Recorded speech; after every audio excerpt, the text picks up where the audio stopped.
Congress leader Navjot Singh Sidhu was today sentenced to 1 year in jail in a 34-year-old rape case by the Supreme Court, in a massive setback to the cricketer politician just months after an election defeat. Navjot Sidhu, 58, who has to surrender before a court to serve a year's rigorous imprisonment, will submit to the majesty of law, tweeted the former Punjab Congress chief, who had participated in a protest this morning.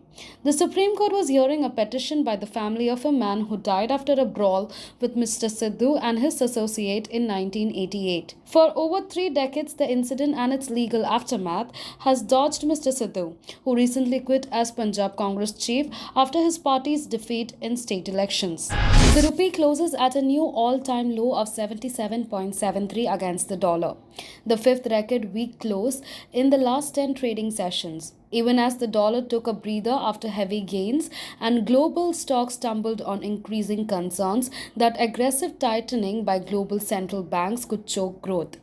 Bloomberg showed the partially convertible rupee weakened to its lifetime low close of 77.73, while PTI reported that the currency ended provisionally at 77.72 per dollar. At the interbank foreign exchange market, the rupee opened lower at 77.72 against the greenback and ranged between a low of 77.76 and a high of 77.63 in the intra-day trading. Sunil Jakhar, senior Congress leader and former chief of its Punjab unit, has joined rival BJP days after quitting the Grand Old Party. The former Congress leader quit Congress weeks after he was issued a show cause notice by the Congress leadership over his criticism of former Chief Minister Chandrashekhar Singh Channi. Congress's coitur has now turned into a gang, he said while addressing the media with BJP chief JP Nadda by his side.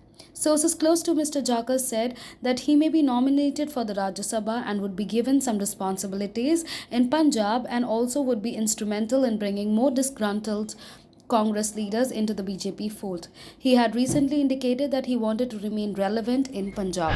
Virtual private network or VPN service providers that are not ready to comply with the new guidelines have the only option to exit from India, Ministers of State for Electronics and IT Rajeev Chandrasekhar said on Wednesday. The minister, while releasing FAQs on the recent directive on reporting of cyber breach incidents, said that every well-meaning company or entity understands that a safe and trusted internet is going to help it. There is no opportunity for somebody to say we will not follow the rules and laws of India.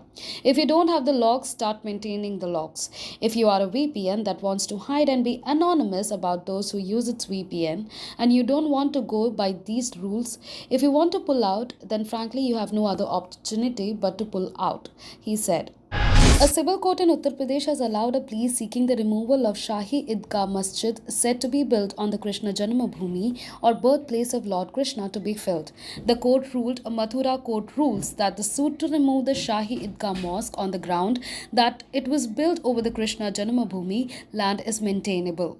A suit can be filed by the deity through the next friend worshipper for declaration of title, the court said. The court observed that whether Krishna Janmabhoomi Seva Sangh has the power to enter into compromise with Trust Masjid Idgah is a matter of evidence which has be determined only on the basis of the evidence adduced by both the parties during the trial.